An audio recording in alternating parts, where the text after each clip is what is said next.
Se liga. Novidade. Fala, galera, seja bem-vindo a mais um episódio do Querigma Talk, esse podcast que a cada episódio traz um anúncio extraordinário. Eu sou o Bruno e, como sempre, não estou sozinho. Fala aí, meu irmão Ronaldo. Fala, galera, tamo junto, Brunão. Episódio 16 do Querigma. Eita, nós. Vamos trazer um anúncio especial nesse episódio. E eu tô bastante animado, Brunão. Demais, essa semana eu acho que eu não dormi, mano, pensando em tanta pergunta que a gente tem pra fazer. Fico ansioso. O tempo que a gente não tem, cara, vai ser só Deus hoje. Só Deus pra nos ajudar a fazer tudo que a gente tem pra fazer. É. Mas vai dar certo, né? Ah, Deus é bom demais. Ele já preparou tudo, né? Vai dar certo, em nome de Jesus. E quem tá com a gente hoje? Posso anunciar? Deve. Ele que é pastor. É pastor, mas a gente não vai chamar ele de pastor. Mas a gente não vai chamar ele de pastor, então vocês respeitem a gente nos comentários, que a gente vai chamar ele de Anésio, que eu vou falar o nome dele. Ele que é o pastor da Carisma. Há 38 anos é pastor. Ele é casado com a Magda há 34 anos. Pai do André, pai do Eduardo. Iniciou a Igreja Carisma em 94, 2 anos depois que eu nasci, ó. E aí chega uma parte meio complicada, né? Uma parte triste da história dele. Já até sei. Uma parte bem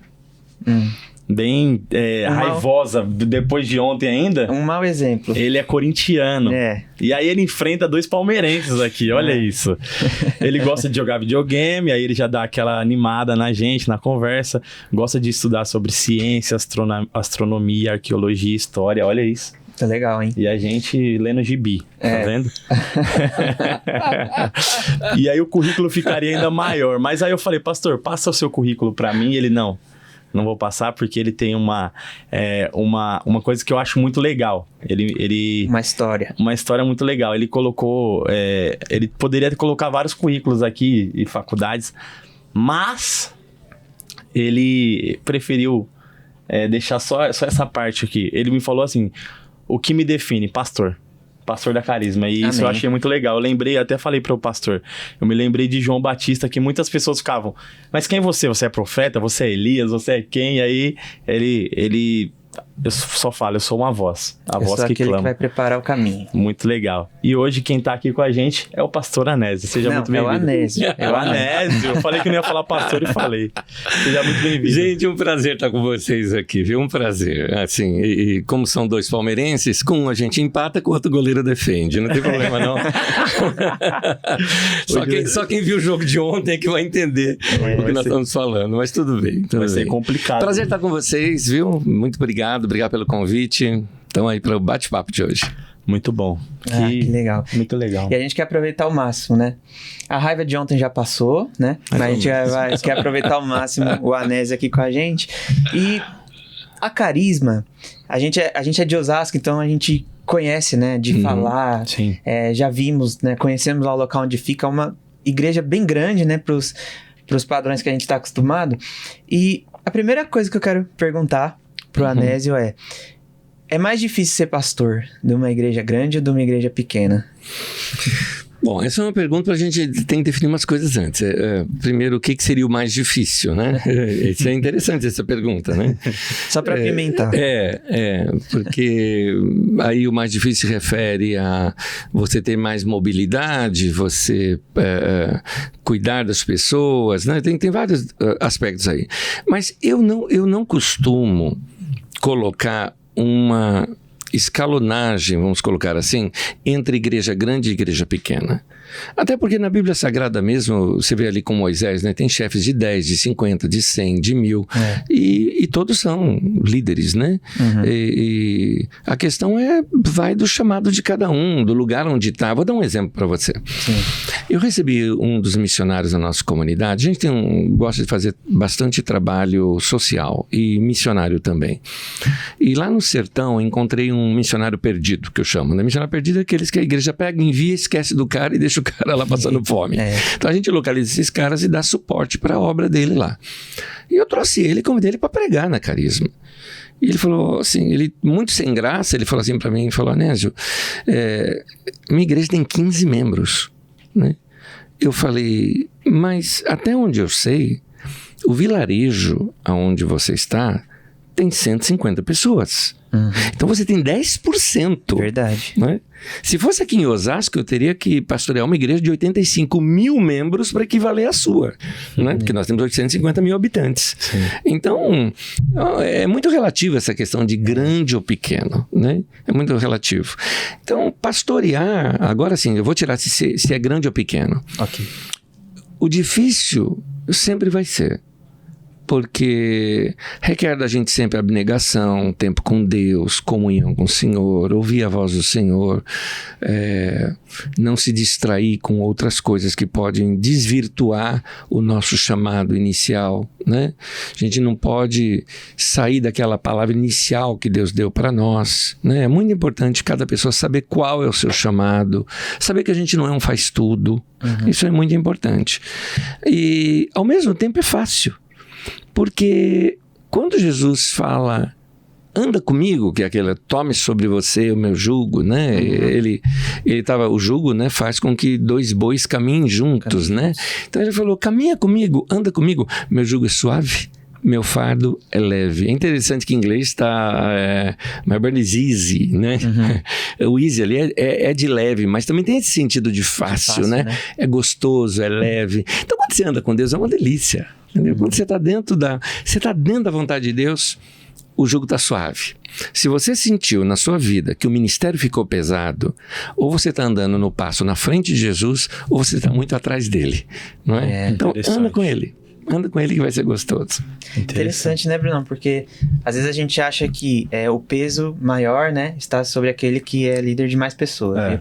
Mas na verdade, o Senhor é quem nos fez, né? E ele que nos capacitou, nos enviou, nos preparou. Então, ele sabe aquilo que é suportável para nós, né? Nos coloca no lugar certo, né? E a gente vê um temor muito grande hoje de muitas pessoas assumirem, né, uma igreja, ser pastor. Hoje em dia é um tema que gera muito medo.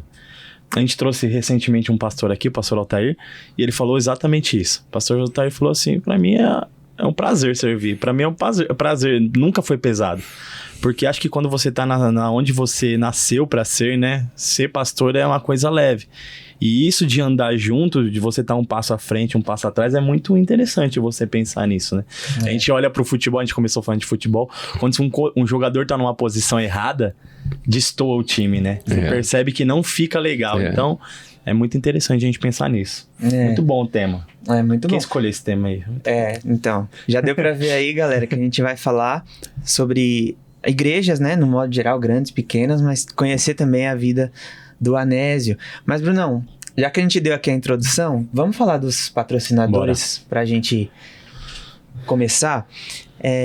A gente quer agradecer muito aqueles que nos apoiam, que fazem esse podcast acontecer, para a gente poder trazer convidados aqui especiais e levar a mensagem da palavra de Deus. E a Agência Verbo, até o nome já diz, né? O verbo, né? Não é à toa.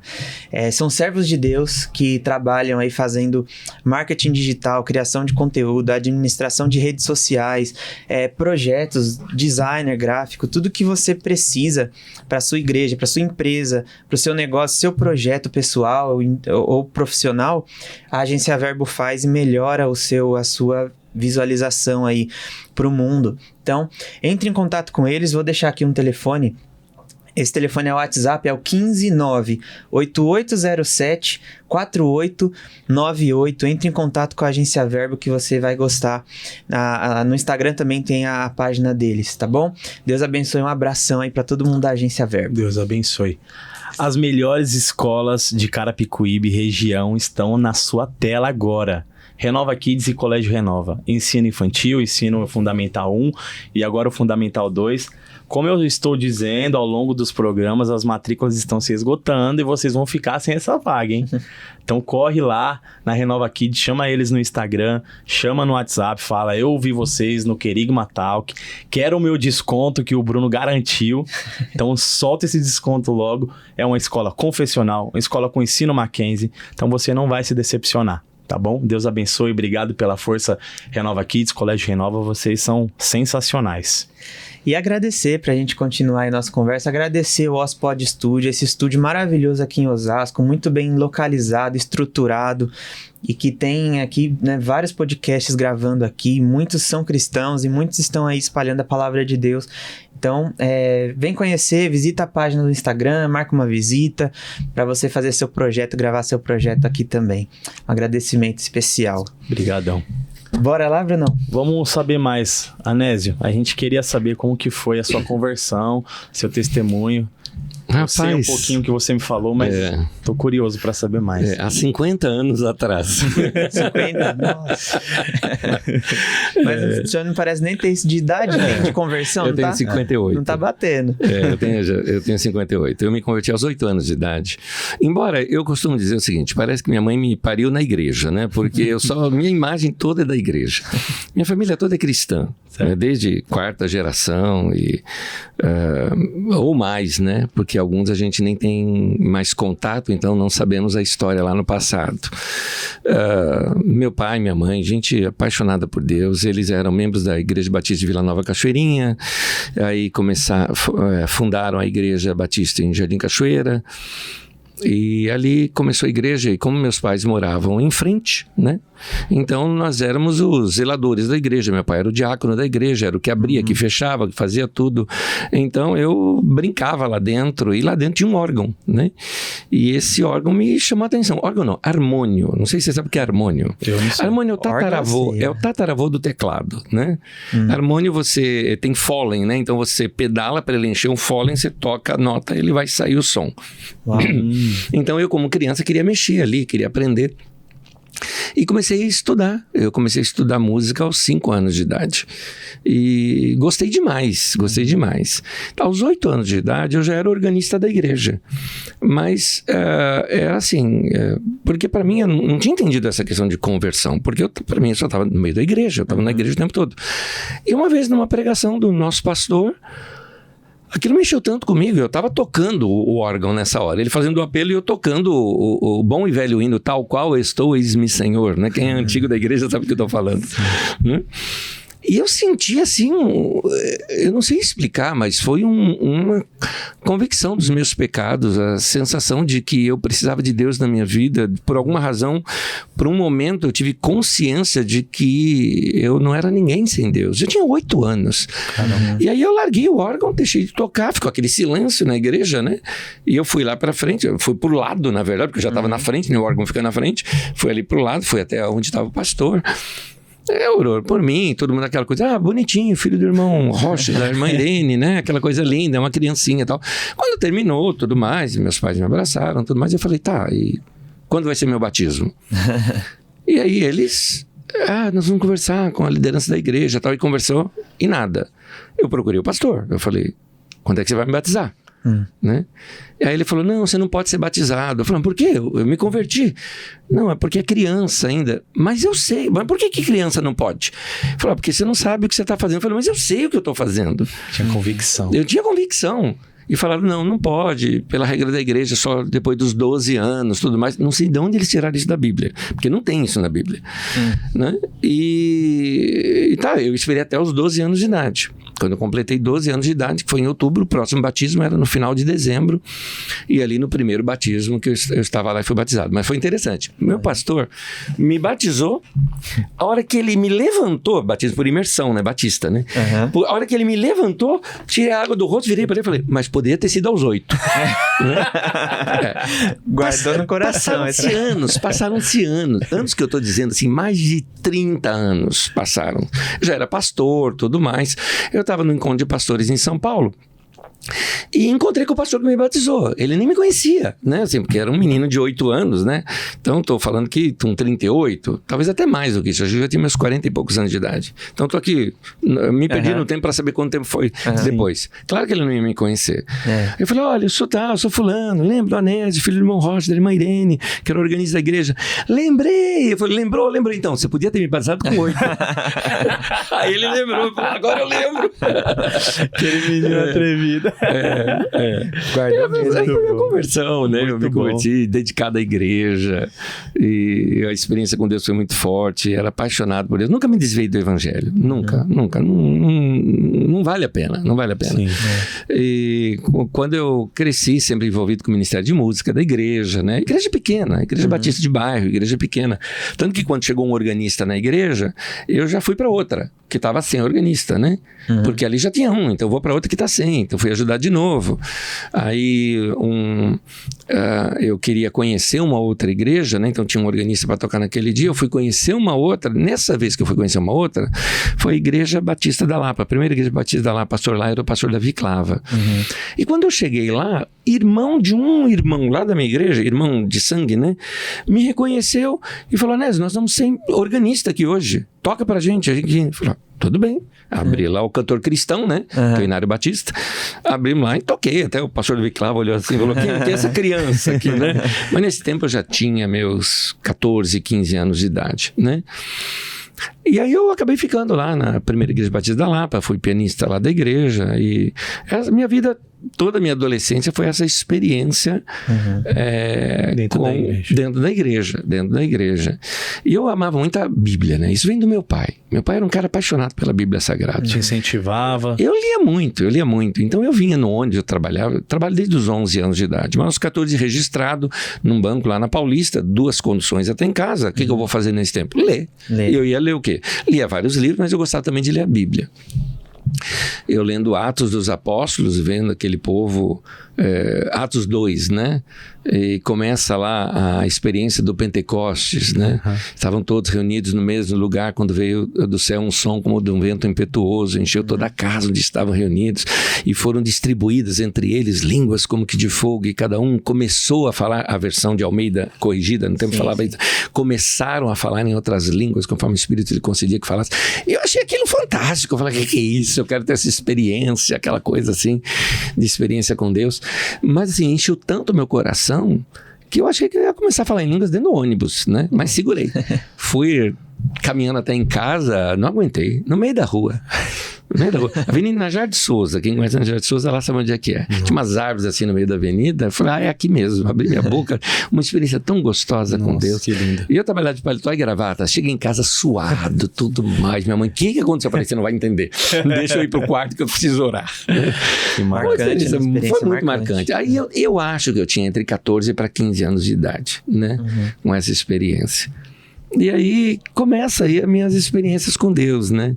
Porque você passa a ter uma paixão por Deus assim, porque o Espírito Santo enche a nossa vida não pra gente ter só sentimentos e ter experiências, né? É para nós testemunharmos. Sim. Então, eu que já falava do evangelho para muita gente, a partir dali eu falava para todo mundo, mas para todo mundo. No banco onde eu trabalhava, em 6 meses, 10 pessoas se converteram.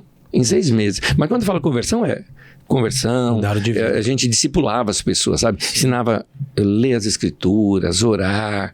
E meses depois é que eu levava para um culto na igreja. Era muito com gostoso. 14, 15 anos. 14, 15 anos de idade, até meus 16 mais ou menos. São essas primeiras experiências. E já tinha noção que queria ser pastor, já tinha isso no coração?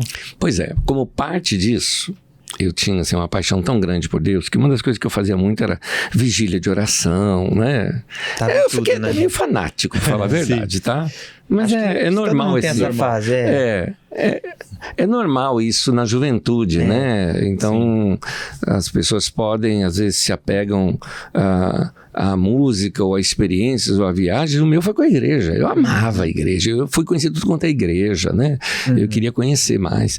E nessas, vamos lá para vigília, vamos orar, tudo mais, aquela coisa toda. E algumas vezes eu fiz sozinho. E eu me lembro de uma vez específica, conversei com meus pais, assim, hoje eu falo, como meus pais confiavam um negócio desse? Eu fui pro topo do Pico do Jaraguá. Assim, por dentro, atravessar a mata, né? Já final de tarde, né? Antes de ficar tudo escuro, né? E eu fiquei lá até o dia seguinte. Nossa. Né?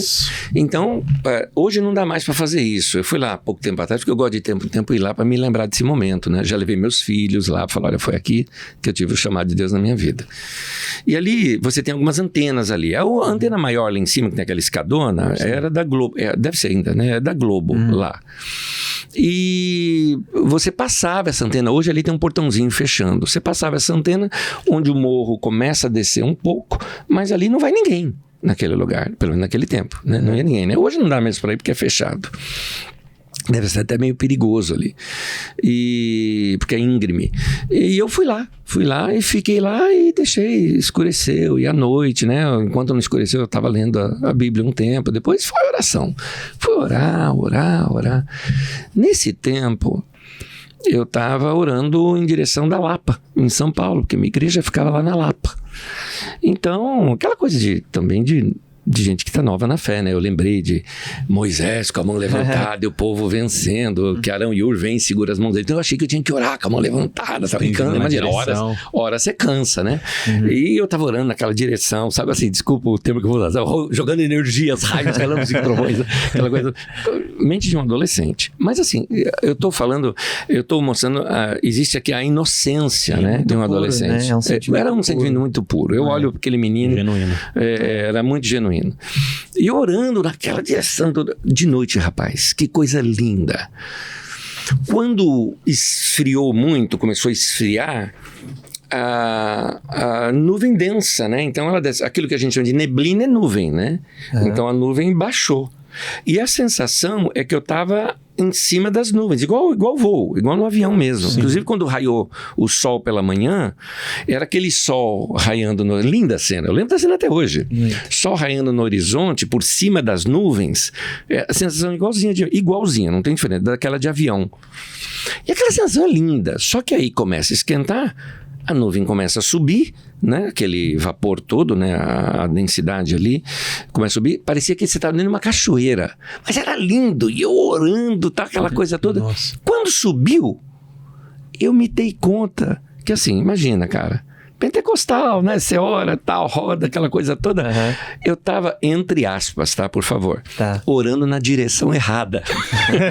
Eu tava nesse sentido e a Lapa ficava pra lá. Claro.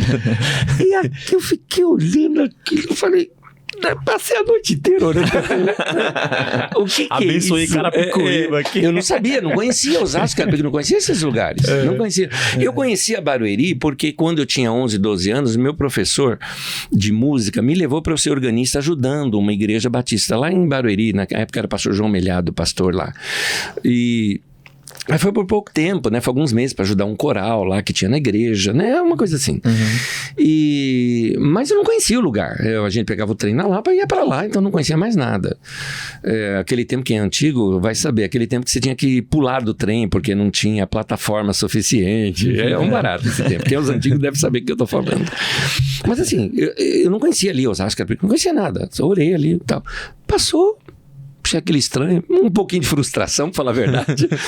Subi quando eu saí de lá, porque você sobe um pouquinho, passei e estava chegando o pessoal da Globo. Eu parei ali um pouquinho, o pessoal estava acho que esperando o horário, eu cheguei para eles e falei, gente, uma pergunta, que lugar que é aquele ali? Aí eles falaram, é Osasco. Caramba. Naquele momento foi um impacto tão grande no meu coração, mas muito forte. Eu entendi, eu falei, eu vou ser pastor em Osasco. Olha. Foi um impacto muito grande, não ouvi nenhuma voz do céu, nada disso, mas foi muito claro para mim. Foi uma convicção. Né? Foi uma convicção, porque a voz do Espírito Santo não é uma voz que você ouve, é uma voz que você sabe, não é?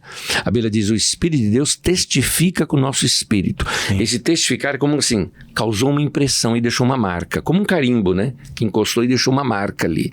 Sim. Então, ele deixou uma marca no meu coração. Eu vou ser pastor em Osasco. Guardei aquilo na minha vida. E assim, para todo mundo que eu conhecia, eu falei, eu vou ser pastor em Osasco. Quando eu cheguei em casa, minha mãe, falei, pai, mãe, tal, Deus falou comigo, eu vou ser pastor em Osasco. Caramba. Eu ia falar para todo mundo. Quando eu tinha 19 anos de idade, que quando o Walter de Lima Filho, que foi meu pastor, me chamou para ser pastor, amei tudo mais, abracei ele, fiquei muito emocionado com aquilo, mas eu disse para ele, mas eu vou ser pastor em Osasco. Então eu tenho essa convicção de que lá é o meu lugar, lá é o meu chamado, né? Alguém às vezes fala, né? Você tem alguma outra? Eu falo, eu já estou cumprindo o que Deus me chamou. Deus me chamou para ser pastor em Osasco. Sim. E é isso que eu sou. Eu dediquei minha vida para isso. Maravilha. Que bênção. E de lá para cá foram quantos anos de aquecer esse acontecimento ocorreu?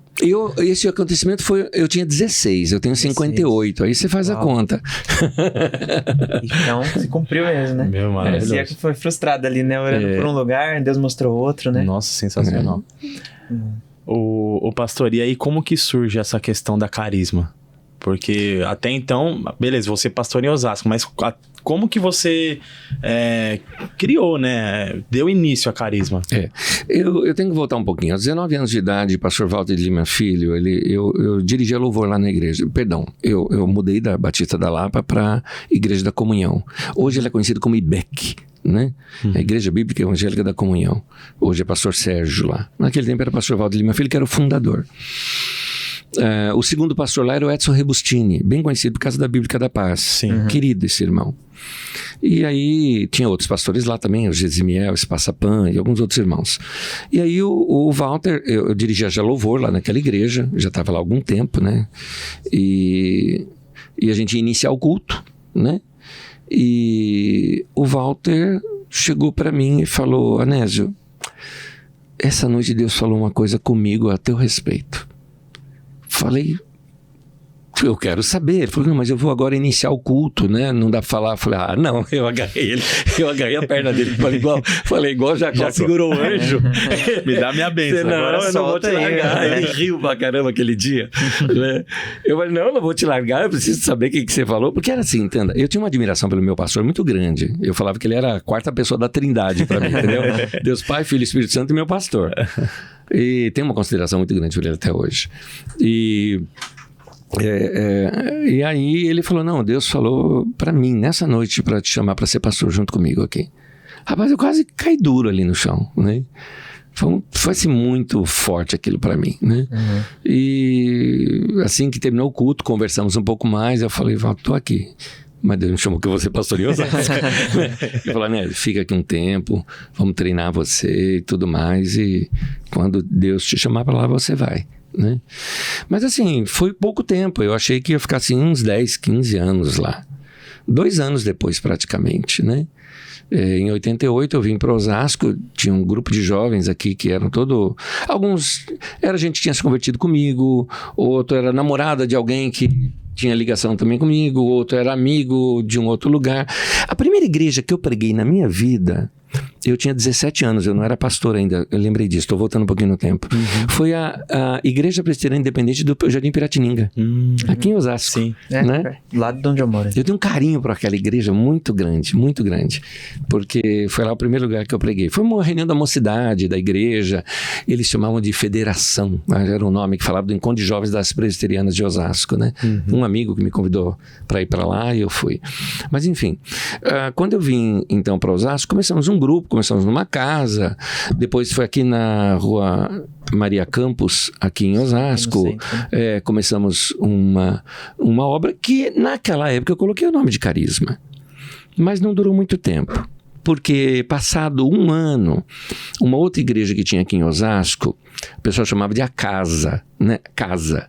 Porque era um grupo ligado a Cristo Liberta, que tinha um movimento de jovens aqui no centro de Osasco, que era assim, um movimento igualzinho tinha o Tio Cássio em São Paulo, né? A Igreja Cristo Salva. Vocês não são desse tempo, mas só para você ter uma ideia que é o Tio Cássio em São Paulo, era uma casa grande, a gente sentava no chão, se tocava rock, quem dirigia louvor era o Manga, que era da oficina G3, né? Que não tinha oficina G3 na época, né? O Túlio era tecladista e na hora da oferta a gente pegava e jogava lá na frente assim, era um negócio muito maluco, né? Muito jóia, era de segunda à noite o culto, entendeu? Então era uma coisa muito diferente. Então aqui em Osasco tinha esse movimento também. Só que aí pediram a casa de volta, que era alugada, e eles não tinham onde se reunir. E aí o Clemente, que era o pastor naquele tempo, Clemente faleceu alguns anos atrás, ele pediu para se reunir lá, no nosso espaço, se a gente cederia de segunda. Falei, claro que sim, eu acreditava em unidade da igreja, vamos nisso, né? Então de domingo reunia a Carisma, de segunda reunia a Cristo Liberta, a casa, né? E eu falei pro Clemente, Clemente, Assim, ou a gente se junta, porque eram jovens, só que tinha no meu grupo. No grupo dele também só tinham jovens. Eu falei, e um ia no culto do outro. Sim. Era o mesmo público indo nos dois. Eu falei, a gente se junta, eles vão se juntar e botar a gente pra fora, brincando com ele, né? Aí juntamos nós dois, levantamos mais 2 pastores para trabalhar juntamente com a gente. E ali mudamos o nome, porque eu achava injusto ele vir para cá e ficar o nosso nome. Vai parecer que um desrespeito ao ministério que ele tinha, né? Que já era um ministério independente da sede, né? Deles lá. Então aí montamos a chamada Comunidade Evangélica de Osasco, o pessoal chamava de CEL, né? Ali. Ficamos um pouco tempo ali. Aí, lá para os anos 91, mais ou menos, nós entramos para um discipulismo muito pesado. Mas da nossa inocência, sabe? Não, tem que discipular, tem que cuidar de vidas, tal. A intuição estava certa, a ideia estava certa, mas a prática não foi certa. O método? Então, não, o método foi muito pesado. Aí a igreja já não podia ter mais placa, a igreja não tinha nome, a igreja é só nas casas. Ficou igual uma seita. Opinião minha, veja bem, eu respeito esses irmãos, que ainda existem esses irmãos até hoje. Sim. Tá? Mas foi uma opinião minha hoje, né? Então, houve uma desvirtuação, assim. Nós nos desvirtuamos, eu acho, daquilo que era a visão inicial nossa, né? Uma visão mais comunitária, não é? Mais voltado para atingir pessoas de fora e também ter unidade com outros irmãos, né? E ali não, ficou cada vez mais fechado. E aí o tempo todo só falava de discipulado, as pregações eram discipulado, você fazer discípulo, você gerar vida, né? Sabe, atingir números, quase que colocando meta para obrigatória. Aguentei isso por 2 anos. Ano de 93, eu falei, cara, não dá mais. Gente, não dá. Eu chamei os outros 3. Preparei até uma apostila na época para conversar com eles. Tem escrito até hoje. Falando, existe algo que esse desenho não é meu. Era do Robson Rodovalho, da comunidade de Goiânia. Tempo que era a comunidade de Goiânia, né? Hoje essa era a nossa terra. Então ele tinha assim, degraus da perda da glória de Deus. Então tinha assim, movimento, métodos, monumento. Eu falei, gente, olha, tem um mover de Deus, Deus age, uma ação do Espírito Santo, uma coisa gostosa. O problema é quando a gente perde esse mover de Deus e aí a gente pega os métodos que aprendemos com o mover para tentar manter aquilo, né? Na verdade, antes disso se torna um movimento, né? Começa a contagiar várias pessoas, vários grupos de outros lugares vêm ali e começa a copiar aquela coisa toda. Depois vem os métodos. Já não tem mais o mover de Deus e o método fica muito seco, muito rígido. É uma engrenagem sem óleo. E depois vira monumento. Não, porque lá no passado, nos tempos de tal coisa, muito né? Parecido com aqueles avivamentos, né? Como o avivamento do passado, vamos voltar ao tempo das tendas, né? Lá de São Paulo, da década de 60, por exemplo, né? E eu falei, gente, nós perdemos. Vamos se arrepender. O que a Bíblia nos ensina? Aquele texto que Jesus fala assim em Apocalipse, eis que eu estou à porta e bato, a gente fala que é para o coração do pecador, mas é uma aplicação, porque o texto lá está falando da igreja. Jesus do lado de fora da igreja, batendo na porta e dizendo, se alguém ouvir a minha voz, se tem tanto barulho lá dentro que não ouve Deus, cara, a igreja sem Jesus do lado de fora. Eu falei, assim, quando um outro texto ali diz, também ali de Apocalipse, carta às igrejas, né, na carta às igrejas, né, diz ali, lembra-te de onde caíste e volta à prática das primeiras obras. Eu falei, é isso que eu estou querendo que a gente faz. Eu achando que a gente assim ia cair no chão, chorar, tal, nos arrependemos. Os 3 olharam para mim e falaram, né, você se desviou. Você perdeu a visão. Eu peguei alergia dessa palavra visão por causa disso. E aí me demitiram. Então, eu fui demitido de uma igreja que eu comecei, entendeu? Esse foi meu primeiro case de sucesso. E foi assim. Eu respeito esses irmãos, assim, não tenho nenhum problema com eles hoje. Já tive.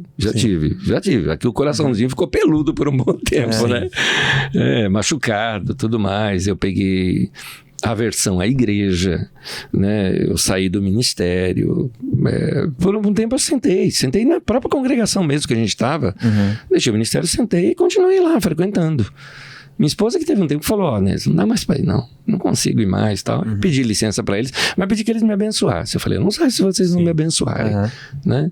Me abençoaram, tudo mais, eu saí e fiquei vendo cultos em outros lugares. Nunca me desviei de Deus. Nunca me desviei do Evangelho, nem da palavra de Deus. Eu li a Bíblia todos os dias.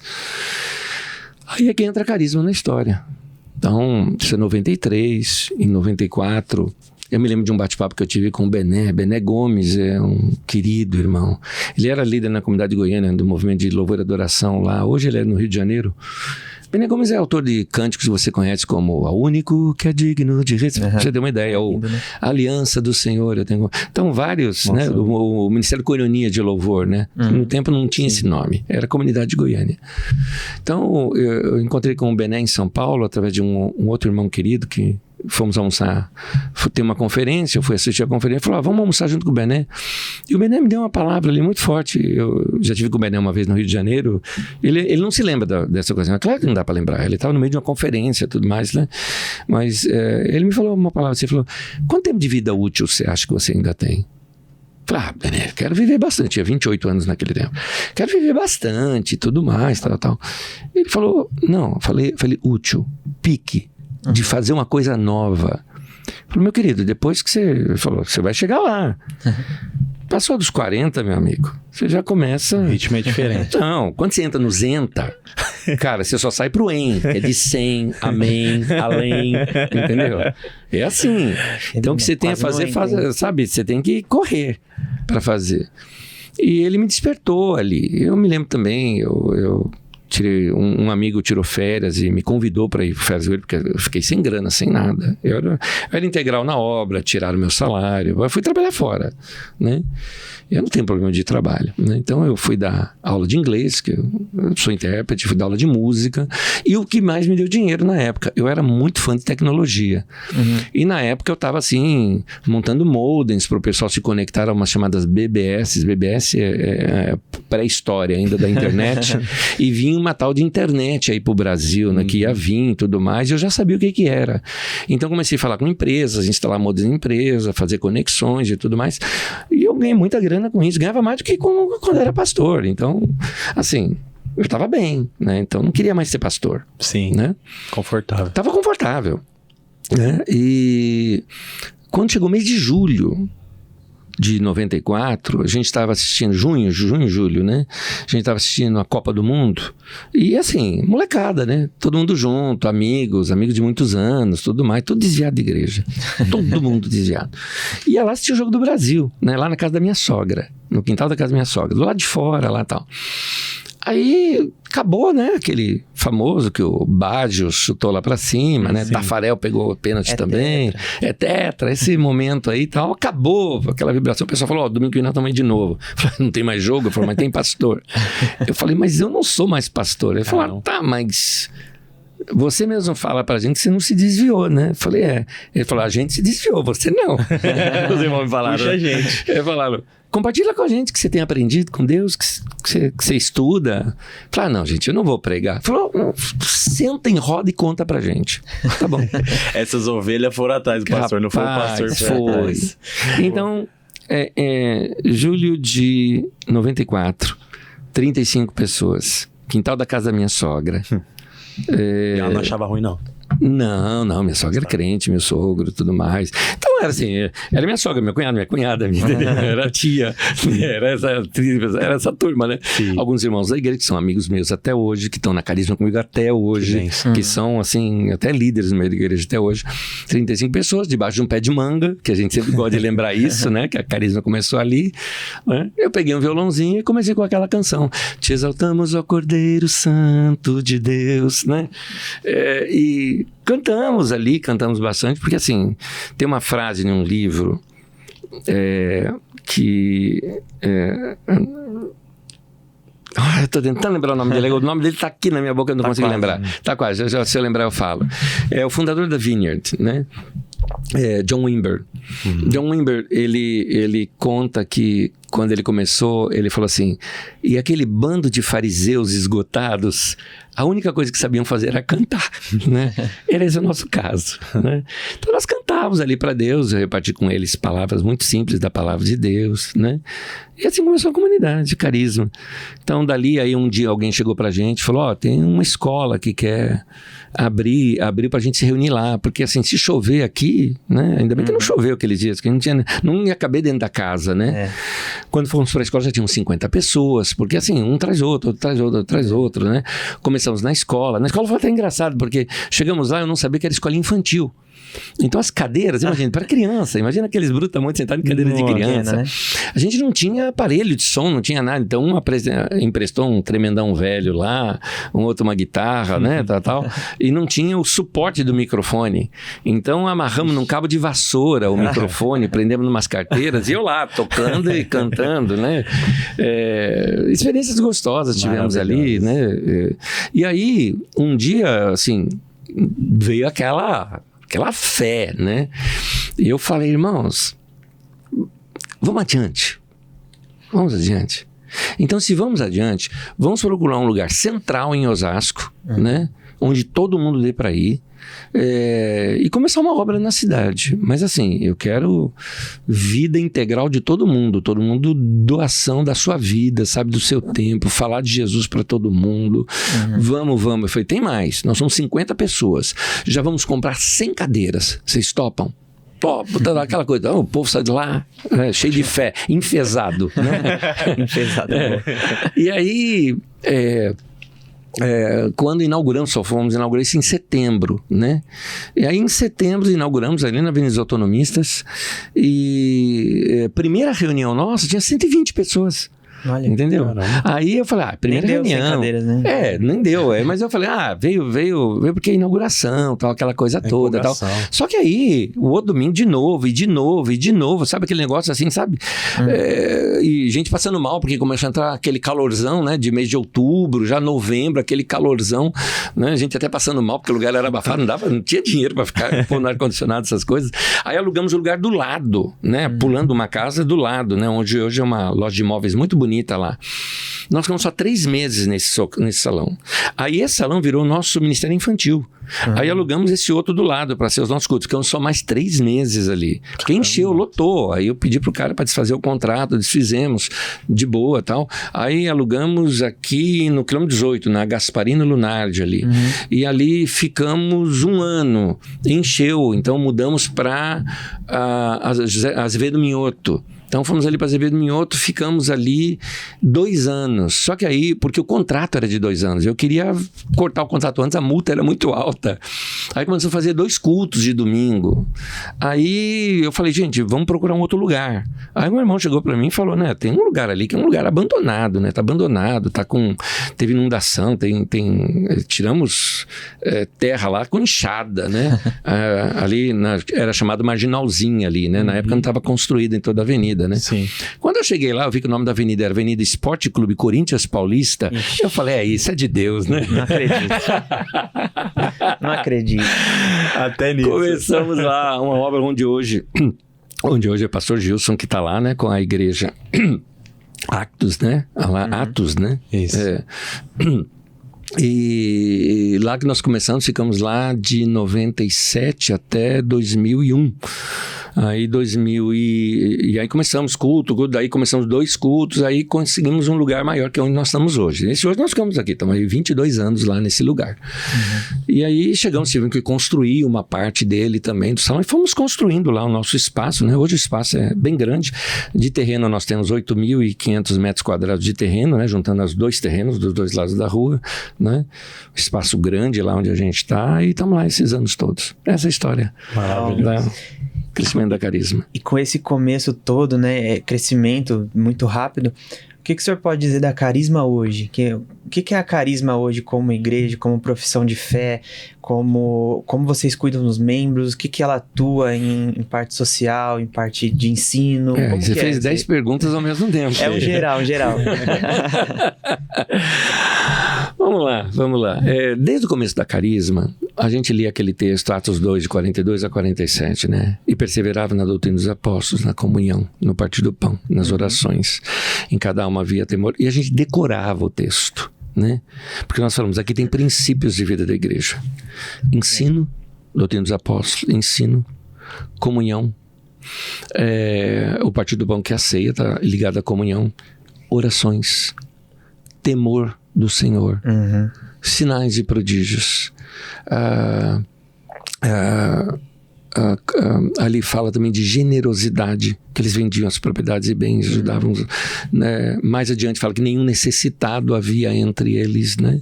Sim. Eles tinham tudo em comum nesse sentido. Fala ali também, e eles caíam na graça de todo o povo. E noutra versão diz, eles tinham a simpatia de todo o povo. Então, um povo simpático. E depois, e o Senhor acrescentava dia a dia o que ia sendo salvo. Então, é o evangelismo natural, né? Onde você é cristão, onde você vive de modo a que a sua vida pregue, né? Então, sem método, mas o que a Bíblia diz como princípio, né? Tem uma frase de Francisco de Assis que diz assim: prega o evangelho o tempo todo. Se for preciso, use palavras. Então a gente tem que viver o evangelho. E eu percebi que é mais fácil hoje em dia. Cada geração tem a sua linguagem. Geração que eu estou falando de humanos, de lugares, tá? Não estou falando só da igreja. Cada geração tem a sua linguagem. Cada tempo tem a sua porta aberta por onde a gente vai pregar o evangelho, né? Você não pode notar, a gente não pode se prender a um método só. Você pega, por exemplo, João, no Evangelho de João você vai ver no seguinte: Jesus, ele encontra um paralítico, e aí ele chega para esse paralítico e pergunta: você quer ser curado? E ele cura o paralítico. Aí você tem, por exemplo, João 3, você tem Nicodemos, aí ele pergunta: você quer nascer de novo? Não é? João 4, ele encontra uma mulher na beira do poço, ele fala que ele é a água da vida, não é? Então você vai vendo que cada lugar Jesus falava de uma maneira, e não pode trocar isso. Imagina ele chegar para um paralítico, 37 anos, o cara paralítico, fala pro cara: quer nascer de novo? Ele falou: tá querendo reproduzir que eu volto a minha desgraça de novo, né? Você quer água? Você quer água, né? Primeiro eu quero andar, gente. Entendeu? Então a gente tem que saber qual é a linguagem correta para cada lugar, né? E aí, como é que eu descobri isso? Não sabia, a gente descobriu isso. Eu percebi que a Carisma estava crescendo. Então, e como ali a gente anota tudo, a gente faz muita pesquisa, né? E eu me lembro que a gente na época, quando vinha visitante, a gente falava quem que trouxe o visitante e tudo mais. Eu peguei uma lista de quem mais trazia gente. E eu peguei essas pessoas e chamei para uma conversa. Não era muita gente, peguei umas 15 mais ou menos, né? Dos que mais trouxeram pessoas. E eu falei assim: gente, me conta, o que vocês fazem então trazendo gente, né? Aí um deles falou assim: Anésio, depois que nós começamos a envolver mais com obras sociais, ficou mais fácil pregar o evangelho. Peguei. É interessante notar isso. Eu sempre hoje, quando eu vou evangelizar, vou falar de Jesus para uma pessoa, normalmente eu começo pela porta de obras sociais. Porque as pessoas são abertas para uma questão de generosidade. Lembra, o Brasil é um país católico. E sendo um país católico, uma personagem católica que é de muito respeito, freira, ninguém fala mal de freira. Por quê? Porque ela é uma mulher abnegada, que deu a vida. Você vê, ela sempre está envolvida em boas obras, né? Quem que vai falar mal de uma Madre Teresa de Calcutá? Um exemplo, né, que eu estou falando. Então, quando você fala essas coisas, eles entendem. Cristianismo é isso. Aí sim é a igreja. Entende? É a linguagem do brasileiro natural. Vou dar um exemplo. Estava indo de Uber para Carisma, comecei a falar, o cara falou: você está indo? Não, eu sou presidente de uma associação, a gente faz obras sociais, tal. Comecei a falar de obras sociais com ele, do que a gente faz. Depois eu posso abrir aqui o que a gente faz na Carisma nessa questão. Sim. O cara se interessou pra caramba e veio conversando. Quando nós chegamos no lugar, ele falou: rapaz, eu queria até continuar conversando com você. Você tá atrasado? Eu falei: não. Ele falou: então me fala mais. Desligou o carro. Eu falo, né? Só que ele fez uma pergunta. Ele falou: carisma é o quê? É católico? É evangélico? Né? Eu falei: é a igreja evangélica. E eu vi que ele né? Aí eu falei assim pra ele: você conhece a igreja evangélica? Ele: Conheço. Um pouquinho seco assim, né? Conheço. Então essa que tem na TV, que passa os caras na TV, você conhece? Não, não tem nada a ver. Não é essa. Não tem nada a ver, né? Porque assim, eu procuro me distanciar, sabe, desse... Às vezes é uma tarefa, né? Você ter que desvincular as igrejas cristãs, a sua igreja, no caso, dessas igrejas que aparecem, né? Não, e a gente que é pastor ainda? Meu, pastor é uma fama hoje. Eu tava num shopping, um cara de longe me viu e falou, pastor, eu sujou. Fala não. Né? Porque é complicado o pastor hoje em dia, né? Eu me lembro quando eu era criança, pastor era uma coisa digna. Eu me lembro de uma cena que eu vi. O pastor da igreja batista lá dos meus pais, pastor José Salustiano, um irmão muito querido, né? Já está com o Senhor, né? Já partiu. Ele chegando na rua, tinha um homem com um bonezinho assim, né? Assim, olhando no muro, assim, viu o pastor, tirou o boné, cumprimentou o pastor e tudo mais, o pastor seguiu. Era um homem digno, sabe? Hoje em dia, meu Deus do céu. Pastor hoje é complicado. Agora, voltando, né? Então, eu falei com esse irmão hoje na fé, né? Não é ali, estava evangelizando o rapaz. Ele se interessou tanto que eu falei para ele, domingo tem culto aqui, vem aqui, a gente se vê aqui no culto e tal. Eu não falei que eu era pastor da igreja, né? Mas ele falou, não, vou vir com a minha família. Tal. E ele foi mesmo. E é membro da igreja até hoje, foi batizado lá e tudo mais. Então, é legal a gente ver esses resultados, né? As pessoas se abrem quando a gente fala de obras sociais, do que a igreja faz. Então, para mim, esse é o carisma da carisma, né? Entendi. Eu me lembro... Forte nessa qual é o dom da sua igreja? Porque assim, no corpo de Cristo, há diversidade de dons, talentos, ministérios. Sim. Cada igreja tem uma coisa forte. Nossa comunidade é questões sociais. Muito bom. É uma igreja voltada... Ela é uma igreja que eu chamo assim, ela é uma igreja extrovertida, ou seja, com a vértice voltada para fora. E não uma igreja introvertida, com a vértice voltada para dentro. Mas isso foi um processo, tá? Isso foi um processo. Processo de mudar de linguagem. Paramos de falar o evangeliquez. Falamos o português, não é? Sim. Compreensível. Evangeliquez, você entende? É a linguagem que só o evangélico entende, né? Ei, varão de fogo, aleluia, né? Imagina um cara que nunca ouviu nada da igreja. Desenrola o manto, né? varão. Fala assim, e aí, varão de fogo, né? Vaso de alabastro. Ou vaso, né? Tal. O cara fala assim, varão de fogo, deve ser magro, alto e tá bêbado, né? Entendeu? Então, mudamos o linguajar, mudamos até a vestimenta. Quando começava a pregar de paletó e gravata, pleno domingo, aquele calorzão todo. Falei, para que isso? Entendeu? Então, não precisava desse tipo de coisa. Então, mudamos o estilo, mudamos assim, de modo a ser uma igreja, essa frase não é nossa, né? Mas uma igreja para quem não gosta de igreja, né? Uma igreja voltada para atingir a pessoa de fora, né?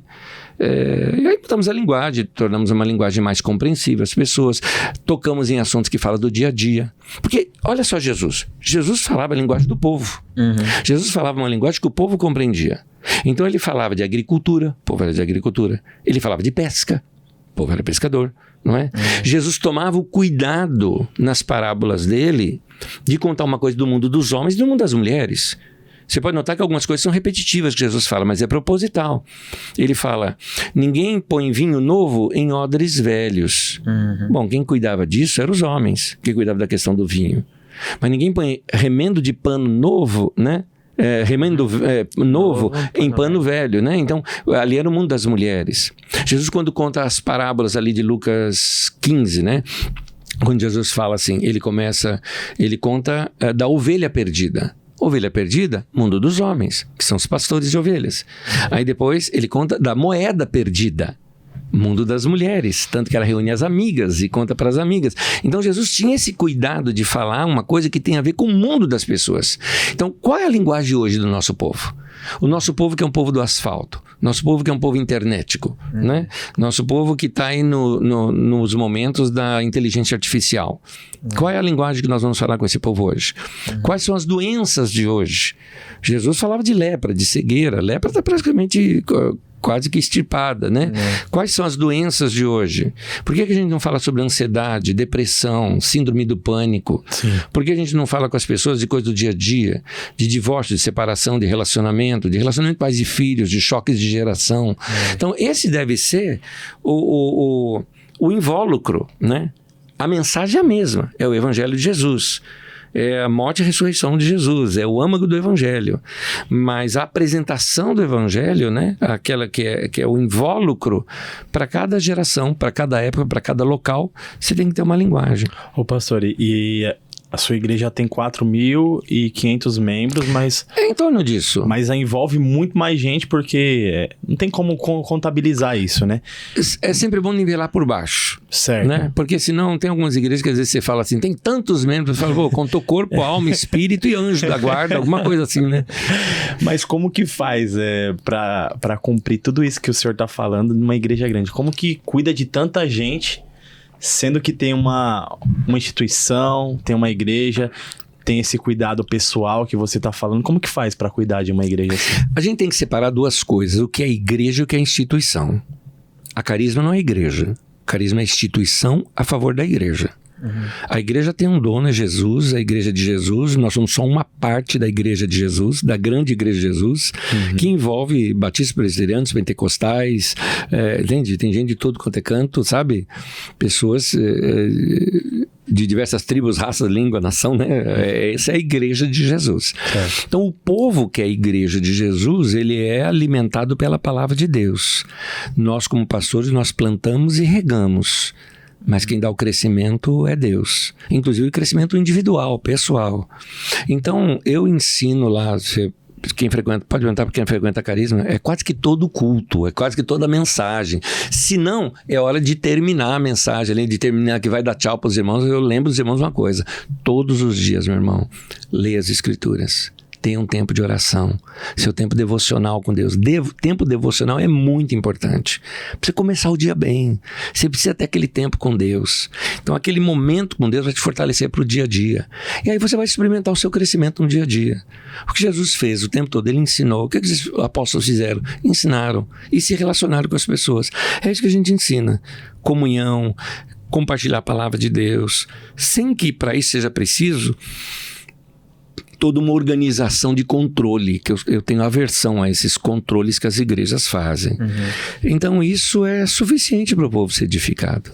Meu querido, a palavra de Deus, veja bem, o mundo estava um caos, né?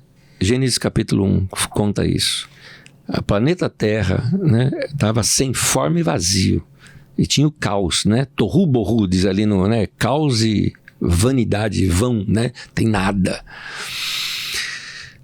Mas o Espírito de Deus pairava sobre a face das águas. E disse Deus, haja luz, e houve luz. Note, tinha um Espírito, mas não aconteceu nada. Mas a hora que Deus disse, acontece. Então é necessário o Espírito de Deus e a palavra de Deus para produzir vida, para produzir alguma coisa. Se você ensinar as pessoas a andarem com Deus através da oração, comunhão com o Espírito Santo e a ler as Escrituras, palavra de Deus, e ao longo da semana ouve mensagens, a gente grava as mensagens, está na internet, ouça várias vezes, essa palavra cai nesse solo, vai produzir vida, vai produzir luz, né? Ali como está em Gênesis, né? Então não precisa ficar controlando as pessoas, né? Entendi. É isso. Então isso é a igreja. Certo. Agora, a instituição, que é a Carisma, aí tem gestão. Você precisa ter gestão, você tem que ser organização, você tem que ter uma equipe bem trabalhada para gerir cada uma daquelas áreas, né? E criar ali alguns sistemas, né? Se você quiser falar sobre isso, eu falo, mas aí já é outro, são dois assuntos diferentes. Sim, a gente faz igreja pastoreio e igreja administração. São duas coisas bem diferentes aqui. Que trabalham juntas, né? Trabalham juntas. Na verdade, a instituição tem que estar a serviço da igreja. Porque a hora que a instituição ficar sobre a igreja, aí, meu querido, aí você mata tudo. Ficou bem claro. A gente vê, né, muito comum um preconceito assim das pessoas, e com igreja pequena também acontece, né? Às vezes julga a igreja por ser pequena e não vai ali. Mas também existe o preconceito contra igrejas grandes. Sim. Porque as pessoas falam assim, a igreja grande é para enriquecer o pastor, ou enriquecer a família do pastor, ou coisas do tipo, aí surgem escândalos, porque quando surge algo numa igreja grande é muito público, né? Muita gente fica sabendo. Então, como que o senhor vê? Isso é uma dificuldade, assim? A Carisma é uma igreja grande. Isso afeta de que forma, assim, vocês, né? Quando vê esse cenário todo, tanto de preconceito como de escândalos e tal? Olha, vamos voltar um pouquinho lá atrás, quando você fala que o pessoal fala que a igreja grande é para enriquecer o pastor. Algumas vezes é verdade. Vamos ser sinceros. Eu conheço muitos dos bastidores. Né? A gente sabe que é verdade. Vezes, né? Lá na Carisma, nós fizemos uma entrevista com mais de 1.000 pessoas ao redor da nossa comunidade. E a pergunta não poderia ser feita a alguém que já era evangélico. Tanto que a primeira pergunta era: você é evangélico? Sou. Então tá, valeu, meu irmão, Deus abençoe e tal, mas não faz parte da nossa pesquisa. É só quem não era evangélico. Sim. Espírita, católico, ateu, né? E a pergunta era: o que você não gosta na igreja evangélica? Pode falar. Em outro lado, desce o pau. Pode falar. E o primeiro de tudo era não gostar do modo como a igreja lidava com dinheiro. A igreja pede dinheiro o tempo todo, fala de dinheiro o tempo todo, tal. Então, eu reuni com a liderança da igreja e falei: nós precisamos repensar isso aqui. Nós não podemos passar essa imagem. Então, uma das coisas que nós temos hoje, falando da Carisma, nós temos hoje uma empresa que é de fora da Carisma. Ninguém dali é membro da Carisma. E eles fazem auditoria em todas as nossas contas, em tudo que nós fazemos, em todos os nossos processos, em toda a nossa área legal também. Tudo. Então, eles nos dão um selo de integridade, né, daquilo que nós fazemos. Só para você ter uma ideia, o Instituto Carisma, que já é uma outra área dentro da Carisma. O Instituto Carisma, existe uma premiação das 100 melhores ONGs do Brasil. Só para você ter uma ideia quantas ONGs tem no Brasil, quando eu pesquisei no Google, dava 800 e não sei quantas mil ONGs no Brasil. Isso eu pesquisei o ano passado, né? Então não sei quantos temos hoje. Dessas 800 e poucas mil, só 100 iria ganhar esse prêmio. A Carisma ganhou 2 vezes esse prêmio. Nossa, bem seleto, né? Então, por quê? E esse prêmio tem a ver com transparência, sabe, prestação de contas e tudo mais. A gente é muito rígido nessa questão. É claro que de tempo em tempo você tem que revirar tudo de novo. Isso aqui não pode, isso aqui não pode. Cadê a nota fiscal disso? Como é que é? Tem que ser tudo muito transparente, né? Então, eu vejo que a igreja, ela perdeu um pouquinho essa transparência, sabe? Essas igrejas muitas vezes que viram um reino, né? Assim, onde o cara é dono da igreja, elas perdem um pouco isso, né? Eu tô querendo não rir aqui, gente, mas eu apertei o negócio que o banco desceu. Deixa eu ver onde é que eu faço esse banco subir de novo. Fica tranquilo.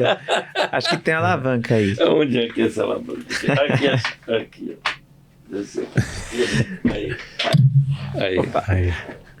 Aí, tô de volta. Já que essa câmera aqui ficou certinha, que acho que encostou. Eu bati aqui, ó. Mas fica em paz. O legal é não cortar. O legal é não cortar essas coisas, mandar pro ar. Isso aí vai pro ar. E eu falei que eu bato se você quer tirar o meu posto de desastrado. Eu nem sei mais o que eu tava falando, mas enfim, da sua pergunta sobre a igreja e como lidar com uma igreja grande, né? Sim. Bom, uma igreja grande, algumas pessoas falam, a igreja grande dá mais escândalo. Não, é óbvio, se é mais conhecido, qualquer pessoa é mais conhecida. Escândalo normalmente sai, vamos lá, uma pessoa, você fala o nome de um famoso, qualquer coisa dele vai ser um escândalo, né? Porque muita gente sabe. Sim. Agora, alguém que você nunca ouviu falar, não vai ser. Então, nesse sentido, quanto mais cresce, é aquela lá, quem muito é dado, muito é requerido, né? Mais exposto, né? Mais exposto. Então, você tem que tomar cuidado. O pastor tem que ter, assim, tem que ter comportamento mais simples, sabe? Eu acho que algumas pessoas, elas, assim, esnobam muito, né? Eu acho que a gente tem que buscar ser sempre simples, ser gente do povo, né? Sei lá, os caras se escondem atrás de títulos, escondem atrás, sabe, quer andar só com gente rica, sabe? Pastor tem que ir na favela, né? Pastor tem que estar no meio do povo, simples, né? Pastor tem que cheirar ovelha. O cara que sai de um bastidor, entra no palco, faz lá a apresentação dele e sai para os bastidores e depois com segurança, desculpa, esse cara tá fora do evangelho há muito tempo e fora de ser pastorado há muito tempo. Ele virou um artista. Entendi. Tá? O pastor tem que cheirar a ovelha, tem que estar no meio do povo. E muito interessante o senhor ter tocado esse ponto de querer parecer artista, que o que levou a gente a trazer esse tema, né, Bruno? A gente começou a observar um movimento de pessoas famosas, artistas, se convertendo. Mas é meio que unânime, natural também, que essas pessoas se convertem e normalmente frequentam igrejas grandes, igrejas muito bem estruturadas. Até porque, imagina chegar uma pessoa muito famosa numa igreja pequena, vai dar talvez algum problema ali, talvez tire o foco, né? Ou não sabem... Ou não deveria. É verdade. Esse é o grande ponto. Sim. E aí a gente começou a discutir sobre isso. A gente falou, poxa, mas por quê? Por que isso acontece? Por que eles vão, né? Procura uma igreja, né, mais... estrutura melhor. E também existe a questão do espaço VIP, que foi criado em algumas, e isso está sendo bastante falado. Então, o que o senhor pensa assim, sobre essas questões? Vou questionar vários pontos aqui. Primeiro, meu pastor, que foi quem fez lá meu casamento, é meu pastor até hoje, eu gosto demais dele, Jamê Nobre, um homem muito sábio. Talvez eu acho que é o homem mais sábio que eu já conheci na minha vida, esse cara. Fantástico ele. Eu tenho uma admiração por ele imensa. Eu e minha esposa temos uma admiração muito grande por ele. E o Jamil uma vez quando falou, você viu, fulano se converteu, né? Ele falou assim, se converteu ou mudou de público? Porque às vezes algumas pessoas, assim, ele é um cantor famoso, por exemplo, eu vou contar uma história, né? Fato verídico, né? E nesse tempo... Eu estava aqui na Corinthians Paulista, ali, tá? Eu estava ali, né? Avenida. Ali, linda avenida. E a Carisma era ali, e aí eu recebi um telefonema. Pastor, eu não vou falar o nome, tá? Então, fulano de tal, né? Como o senhor sabe, ela se converteu, era uma cantora famosa na época, né? Não vou dar detalhes. E era uma cantora, mas era famosa na época. Tô tentando não falar. Né? Já sei que é famosa mulher, na época, tal. Então, pastor, ele era o agente dela, né? Certo. Então, queria levá-la aí na igreja para louvar aí com os irmãos, né? E eu, nessas horas, eu falo, irmão, pode, claro que pode trazer. Aqui a gente bota o telão lá na frente, as letras que aparecem, né? Começa a tocar e todo mundo louva, todo mundo junto, né? Tem problema não, tal. Não, pastor, não, o irmão não tá me entendendo, né? Para ela assim, né? Cantar aí pro povo, né? Dá um tratamento especial. Cantar e tal. Aí eu dei corda. Tá, irmão, mas eu acho que deve ter algum custo, né? Tem sim e tal. E falou lá o preço dela, né? Gente, era um preço. Eu vou jogar o preço mais ou menos parecido hoje, acima de 30 mil reais hoje, tá? Seria acima disso. E eu dei corda. Nunca ia fazer isso, mas dei corda. Deixa eu falar. Falei, tá. E ele falou, então, precisa levar a irmã para dar testemunho, né? Da conversão dela. Aí eu contei para ele, falei, olha, irmão, deixa eu te contar um negócio. Aqui do lado da Carisma, tem um cara muito jóia aqui, né? Que é nosso vizinho. O apelido dele é Pangaré. Né? E o Pangaré, rapaz, sabe de uma coisa? A dona Maria, mãe do Pangaré, se converteu. E o cara não estava entendendo porque eu estava falando isso, né? E ela se converteu, meu irmão, e eu estou muito feliz, porque é a nossa vizinha. Que coisa linda, né?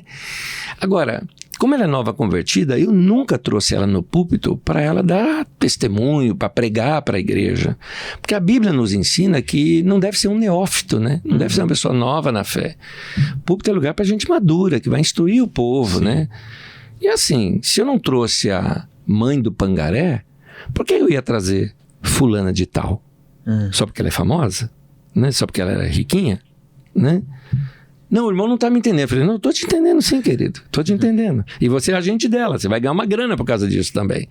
Né? Falei, cara, não dá. Isso aí não pode ser a igreja desse jeito.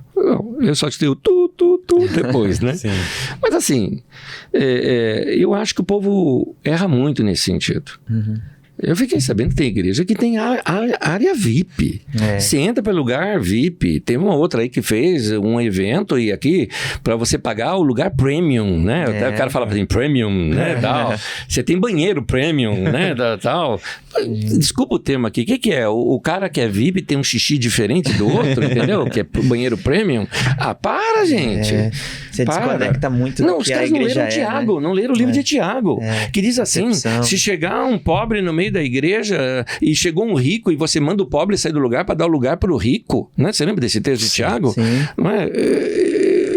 Gente, eles têm que fechar a Bíblia, né? É escandaloso isso. Assim, é aí que eu falo, eu costumo até dizer assim, quando alguém me conta essas coisas, eu falo, essa aí não é minha religião. Não é minha religião. Eu sigo Jesus de Nazaré. E Jesus do Nazareno era um nome pejorativo, tá? Porque Nazaré era subúrbio do subúrbio do subúrbio do subúrbio, entendeu? Não vinha nada de bom, né? É Jesus lá da favela, né? Seria isso, né? Então... Tá aí, gente, eu não tenho nem o que comentar. Eu acho que a própria sociedade está condenando esse tipo de ação, né? Eu vi, Brunão, com essa polêmica toda, eu não sabia, mas VIP significa Very Important Person. Então é pessoa muito importante que senta naquela área. Entendi. Então, só disso daí tem que ser descartado pela igreja. Não tem ninguém mais importante do que outro, né? Ou uma coisa generalizada para toda igreja. Há poucos domingos atrás eu citei isso numa pregação. Poucos domingos atrás. E eu falei, na área VIP, eu falei, meu irmão, VIP é você. Porque quando você sentar num lugar desse, alguém fala assim, você tem que sair daqui porque aqui é lugar VIP, você fala, não, eu sou VIP. O Deus do céu saiu da sua glória, desceu aqui na terra, derramou seu sangue lá na cruz para me salvar. Eu sou uma pessoa muito importante. Eu sou muito importante para Deus. Entende? Então todas as pessoas são muito importantes para Deus. Então em Cristo, Paulo apóstolo diz, em Cristo não existe judeu nem grego. Então não tem racismo. Né? Não tem homem nem mulher. Então aqui não tem classismo, né? Sexismo, né? Não tem não é Rick fala, é senhor e escravo, né? Então não tem classismo. Então nós temos aqui uma situação que a igreja é igualitária, a igreja é comunitária, a igreja é horizontal, abaixo a igreja piramidal. Piramidal está fora da... Um conselho que o senhor daria, então... Piramidal é Egito, né?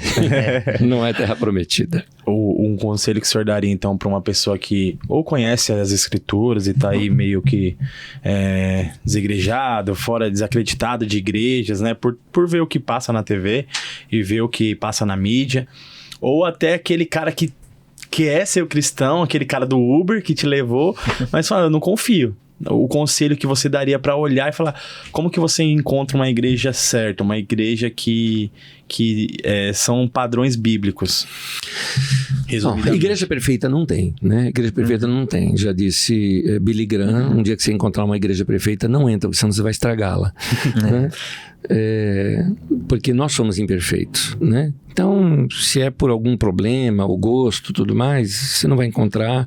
Agora, quando, por exemplo, algum irmão da nossa comunidade muda para uma outra cidade, ele fala, me recomenda alguma igreja lá. Eu falo assim, olha, vai numas 10, numas 15, ora antes, pega a sua Bíblia, durante a semana você tenha tempo com Deus, assiste o culto, procura saber o histórico daquele povo e procura ver Atos 2, se aquele povo tem alguma prática daquilo, comunhão, partir do pão, orações, doutrina dos apóstolos, se é um povo sério com Deus. No lugar onde você percebeu, porque quem dirige a igreja é o Espírito Santo. Eu falei, você vai ter um testemunho interior. Puxa, encontrei o meu lugar, né? Sim. Entendi, eu encontrei o lugar, esse é o meu lugar. Você tem aquela convicção. E de onde você tiver convicção, fica. E depois me manda um recado desse pastor aí que eu quero conhecer. Pra gente, né, saber, meu irmão, recebe nosso irmão aí e tudo mais. Então, se você tá procurando algum lugar, vai pesquisar. Tem internet também, vê pela internet vários. Não se engana, a internet é muito plástica, né? Sim. Muitas vezes tem uma plasticidade na internet que não é a mesma coisa, né? Só um jogo de câmeras e tudo mais. Vai conhecer a vida da igreja, frequenta algumas reuniões, né? Procura saber detalhes, né? E aí você vê se é ali o lugar onde você quer ficar ou não. Verdade, muito bom, né? Pastor, a gente tá quase chegando no fim, mas eu tenho que fazer essa pergunta, porque a gente tocou em muitos pontos importantes, mas assim, o que o senhor espera pro futuro, assim, da igreja? Você que tem uma visão muito diferente de alguns pastores de igreja grande, tem uma igreja grande em mãos e talvez não tenha essa responsabilidade de, eu vejo isso ou aquilo, porque você tem o seu chamado na sua igreja. Mas o que você acha que vai acontecer ou que você espera que aconteça com a igreja brasileira? Isso, a igreja como um todo, né? Isso. Primeiro eu vou falar um lado negativo. Uma pessoa uma vez me falou, você acha que a gente vai ter um grande avivamento aqui no Brasil? Eu falei, olha, meu irmão, sempre que eu te dei muitos avivamentos, bastante mesmo, gosto inclusive desse tema.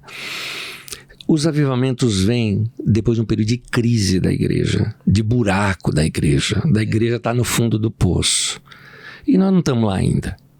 Então vai cair um pouco mais. Entendi. Vai vir mais escândalos, A igreja está muito soberba. A igreja se misturou com política. A igreja se prostituiu com a política.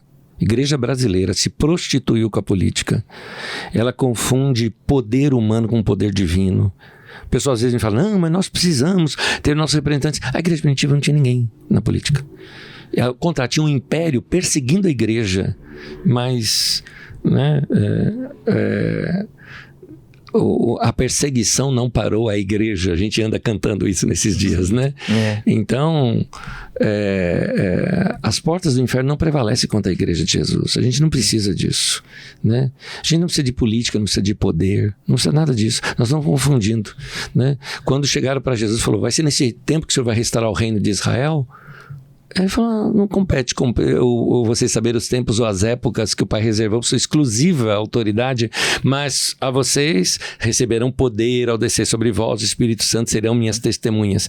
Então eu acho que a igreja vai ser sempre esse movimento ambíguo, tá? A igreja vai ser sempre essa mistura de gente desviada, escândalo, e gente santa buscando a Deus. Você vai ter isso o tempo todo na igreja, né? Então, eu vejo que na questão poder e política e sucesso e dinheiro, eu acho que vai piorar um pouco. Mas é bom que isso aconteça.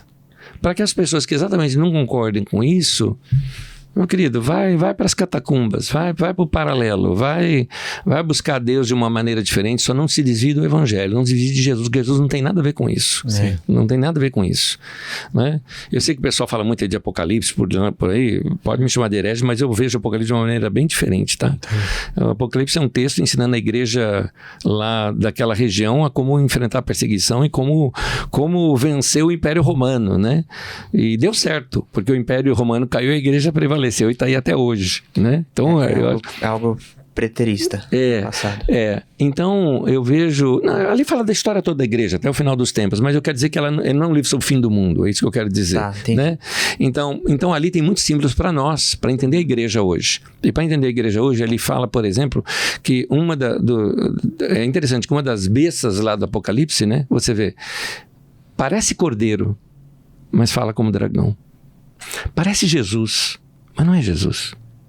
Fala como dragão. Quando você nota a palavra dele, não é Jesus que sai dali. É Mamon que sai dali. É dinheiro, é poder. Entendeu? Então, vamos voltar ao evangelho simples. Vamos voltar ao evangelho onde o pobre tem a vez e voz. Jesus veio para evangelizar os pobres. Então vamos ter esse evangelho que se preocupa com o pobre, com o necessitado, que ensina a igreja a dividir e tudo mais. Eu sempre pergunto, na arrecadação da sua igreja, quanto % é investido nos pobres? Isso é uma boa pergunta. Agora vamos trazer mais pessoal. No seu salário, quanto que você doa? Quanto que você oferta na vida de pessoas? Quanto você gasta consigo mesmo, quanto você divide para ajudar os outros? Então não tem nenhum problema ser rico. Pode ser rico. A Bíblia fala dos ricos. No livro de Tiago, diga aos ricos desse mundo. Então tinha. Mas que eles sejam ricos em boas obras. Entendeu? Generosos. Então é para ser desse jeito. Amém. Maravilhoso. Pastor, o nosso tempo está finalizando e a gente quer fazer uma pergunta que nós fazemos para todos os convidados e a gente destaca essa pergunta, depois a gente faz um corte, um videozinho especial, que é como se fosse uma manchete de um jornal, né? E a gente pergunta assim, se você pudesse resumir a Bíblia para você em uma frase, como que você resumiria? Eu vou tentar resumir em uma frase, mas eu vou resumir num texto. Tá bom. Para mim, a Bíblia se resume em que Deus amou o mundo de tal maneira que Ele deu seu único Filho para que todo aquele que nele crê não pereça, mas tenha vida eterna. João, capítulo 3, versículo 16. Para mim isso resume o plano eterno de Deus. Então, Deus quer ter uma família de filhos semelhantes a Jesus. É isso. Muito bom. Amém. Muito bom. Pastor, obrigado por ter vindo. Assim, a gente ficou... Eu confesso que eu fiquei apreensivo quando eu te te convidei, porque eu falei, será que ele vai aceitar? Oxe. Quem somos nós, né, Ronaldo? Oxe. Quem somos nós pra ele estar lá com a gente? Eu sou morador de Osasco, meu amigo. E a gente desejou muito esse momento, porque a gente sonhou com um episódio e faltava um pastor, assim, que a gente confiasse, conhecesse. Eu já tinha ouvido falar muito do senhor. E Deus preparou esse momento para trazer o senhor aqui. Eu tô muito alegre, muito feliz, muito grato que o senhor possa continuar te abençoando. Obrigado, meu irmão. Abençoando a Carisma, que é uma bênção na nossa região.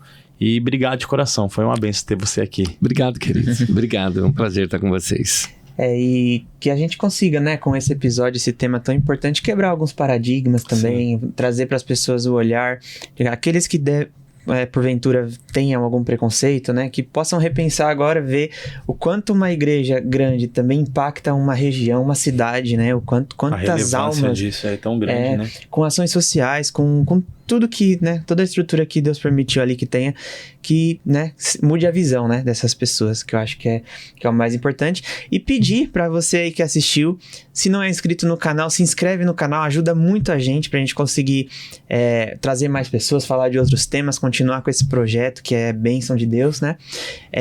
Vai lá também no TikTok, se inscreve lá. O Bruno quer fazer uma dança aí, mas eu não tô afim, né? No Instagram também. Vai dar certo. Vai lá no Instagram, segue a gente no Instagram, lá tem os cortes aí de todos os episódios, vai ter também do Anésio. E Deus abençoe você, sua família e um abraço. Pastor, quer falar as últimas palavras aí para encerrar? Esqueci de passar. Desculpa. As últimas palavras. Fim. Gente, Deus abençoe. Boa noite. Eu sempre quis dar uma de William Bonner. Boa noite. Deus abençoe, galera. Muito bom, muito bom.